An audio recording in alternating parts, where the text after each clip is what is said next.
셋, 별. Assalamualaikum warahmatullahi wabarakatuh. Halo coach dan teman-teman sekalian. Pernahkah kalian merasa sulit tidur atau bingung untuk memilih keputusan? Nah, itulah yang dinamakan dengan overthinking. Perkenalkan, nama saya Asya Afifa dan pada kesempatan kali ini saya ingin membahas apa itu overthinking, dampaknya, dan bagaimana sih cara mengatasinya. Yuk disimak. Nah, yang pertama kita masuk ke apa itu overthinking. Overthinking merupakan kebiasaan berpikir berlebihan yang seringkali membuat kita fokus terhadap masalah tanpa menemukan solusi. Dapat dua kemungkinan, yang pertama itu rumination dan worrying. Kalau rumination itu terus mengulang pikiran terhadap masa lalu, kalau worrying itu khawatir terhadap masa depan. Nah, penyebab overthinking juga itu ada dua. Yang pertama, internal, itu bisa karena kita perfeksionisme, rasa takut gagal, dan kita kurang percaya diri. Nah, kalau eksternal itu tekanan pekerjaan, studi, atau ekspektasi sosial. Overthinking bukan hanya mempengaruhi cara kita berpikir, tetapi juga dapat berdampak signifikan terhadap kesehatan mental, fisik, dan juga produktivitas. Nah, sekarang saya akan membahas beberapa dampak yang ditimbulkan dari overthinking. Pertama, itu ada dampak kesehatan mental. Nah, dampak kesehatan mental ini dibagi lagi menjadi 3, teman-teman. Yang pertama, itu dapat meningkatkan resiko stres kecemasan. Nah, stres dan kecemasan ini akan timbul karena otak terus-menerus bekerja untuk memikirkan masalah tanpa memikirkan solusinya. Nah, yang kedua dapat memicu depresi. Contohnya, seseorang yang selalu memikirkan kegagalan mungkin merasa tidak ada harapan di masa depan. Yang ketiga, itu dapat menurunkan kesejahteraan emosional. Karena orang yang overthinking cenderung akan merasa frustasi, kesal, dan emosional karena terlalu banyak yang dipikirkan, atau bisa dibilang tekanan pikiran.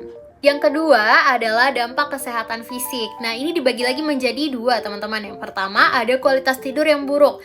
Dampak yang satu ini mungkin sudah tidak asing lagi di kalangan teman-teman. Namun, kualitas tidur yang buruk dapat berdampak pada kesehatan fisik, energi, dan mood kalian, terutama kalau misal kalian ada kegiatan di esok pagi, itu sangat akan berpengaruh. Nah, yang kedua, itu dapat memicu masalah psikomatik. Apa itu psikomatik? Psikomatik merupakan sebuah kondisi di mana pikiran atau psikis mempengaruhi kondisi tubuh atau sebaliknya. Jadi overthinking itu dapat menyebabkan gejala fisik seperti sakit kepala, ketegangan otot, atau bahkan masalah pencernaan karena stres yang berlebihan. Selanjutnya saya akan menjelaskan langkah-langkah praktis yang dapat dilakukan teman-teman untuk menghindari atau mengatasi overthinking. Yang pertama itu latihan mindfulness. Mindfulness itu apa sih? Jadi mindfulness merupakan sebuah teknik memberikan perhatian secara sengaja tanpa menghakimi apa yang sedang terjadi. Nah, caranya gimana? Jadi caranya teman-teman dapat meluangkan waktu 5-10 menit sehari untuk fokus pada pernapasan. Nah, ketika pikiran negatif itu muncul, teman-teman dapat mengalihkan perhatian ke hal-hal yang sedang terjadi saat itu, seperti suara di sekitar dan sensasi tubuh. Nah, yang kedua ini sangat cocok untuk teman-teman yang suka menulis. Jadi, teman-teman dapat menulis jurnal atau journaling. Nah, journaling yang dimaksud di sini adalah menulis pikiran seperti sebuah dear diary untuk memahami kekhawatiran teman-teman. Jadi, caranya adalah dengan menuliskan apa yang mengganggu pikiran, kenapa teman-teman itu khawatir, dan apa solusi yang memungkinkan.